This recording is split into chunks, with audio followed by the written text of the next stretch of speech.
सुखसन्तोषाद्यभिवृद्ध्यर्थं समस्ताभ्युदयार्थं संसद्भवनप्रवेशाङ्गत्वेन कृतानां सुदर्शनहोम वास्तुहोमादीनां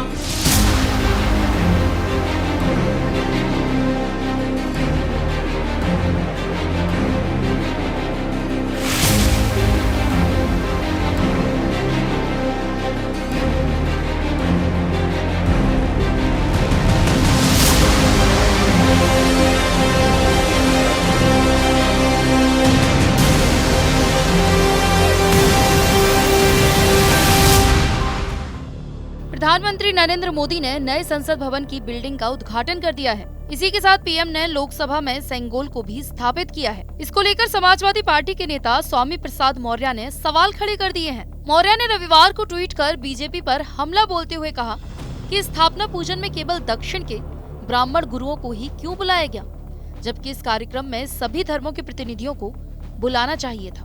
उन्होंने कहा कि भारत एक धर्मनिरपेक्ष राज्य है, ऐसे में सबका समान सम्मान होना चाहिए।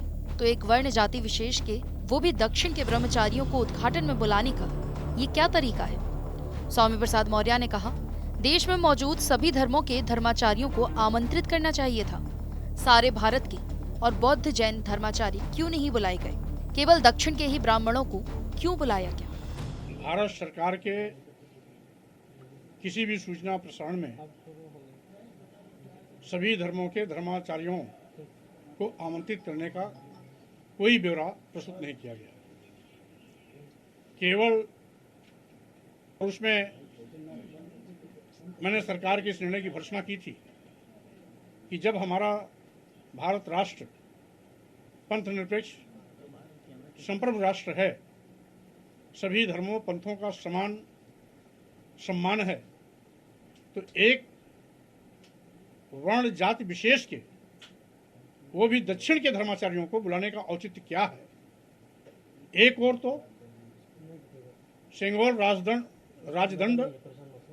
राजतंत्र का प्रतीक है, उसके बावजूद यदि उसे स्थापित किया ही जाना है तो उसके पूजन कार्य में सभी धर्माचार्यों को आमंत्रित किया जाना चाहिए था। उसमें दक्षिण के ही ब्राह्मण धर्माचार्य क्यों, उत्तर के ब्राह्मण धर्माचार्य क्यों नहीं, पूरे भारत के ब्राह्मण धर्माचार्य क्यों नहीं? बौद्ध धर्माचार्य, जैन धर्माचार्य, मुस्लिम धर्माचार्य, सिख धर्माचार्य, ईसाई धर्माचार्यों को क्यों नहीं आमंत्रित किया गया? सर्वधर्म समभाव की बात तो हम बड़ी बड़ी करते हैं, लेकिन जब सम्मान देने की बात आती है तो एक वर्ग विशेष के ऊपर ही भाजपा का ध्यान केंद्रित होता है, जो दक्षिण के ब्राह्मण धर्माचार्य कट्टरपंथी माने जाते हैं। उन्होंने कहा कि बीजेपी केवल एक ही वर्ग को याद रखती है। बीजेपी देश में ब्राह्मणवाद फिर से स्थापित करना चाहती है। वहीं सेंगोल को लेकर उन्होंने कहा कि लोकतंत्र में राजतंत्र के प्रतीक की आवश्यकता कहां से आ गई, इसलिए सेंगोल को खोज कर ले आई है बीजेपी। उन्होंने कहा कि मैंने देखा कि मेरे ट्वीट करने के बाद बीजेपी ने जल्दी जल्दी सभी धर्माचार्यों को बुलाया, लेकिन सुबह जब देखा तब किसी को नहीं बुलाया था। आपको बता दें कि सिर्फ स्वामी प्रसाद मौर्य ही नहीं बल्कि बिहार में आरजेडी ने भी नई संसद को लेकर सवाल खड़े कर दिए हैं। आरजेडी ने ट्वीट करते हुए नई संसद की तुलना ताबूत से कर दी थी, जिसको लेकर काफी बवाल भी देखने को मिला था। यहाँ तक कि बीजेपी की तरफ से इस पर पलटवार भी किया गया था। वहीं एआईएमआईएम के अध्यक्ष असदुद्दीन ओवैसी ने भी आरजेडी की इस तुलना को गलत करार दिया था। ये बेहतर होता कि लोकसभा के स्पीकर उसका इनॉग्रेशन करते, मगर प्रधानमंत्री को हर जगह दिखाना है कि वही सब कर रहे हैं, दूसरा कोई कर ही नहीं सकता। और 2014 से पहले तो भारत में कुछ हुआ ही नहीं, अभी हो रहा है। तो ये प्रधानमंत्री का एक तरीक़ा है जो सिर्फ अपने आप को इंडिविजुअल प्रमोशन के लिए और यही बताना कि बस वही कर सकते, दूसरा किसी ने किया नहीं, दूसरा कर पाएगा। तो ये ठीक नहीं हुआ जो भी हुआ।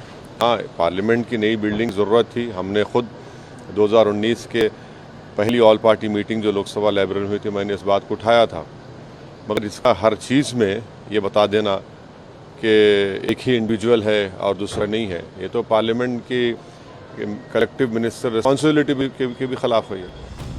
हालांकि नई संसद के उद्घाटन में जैसा कि विपक्षी दलों ने कहा था कि वो इस कार्यक्रम में शामिल नहीं होंगे, बिल्कुल वैसा ही देखने को मिला। अब देखना होगा कि नई संसद पर मचा ये घमासान सियासत को किस राह तक लेकर जाता है।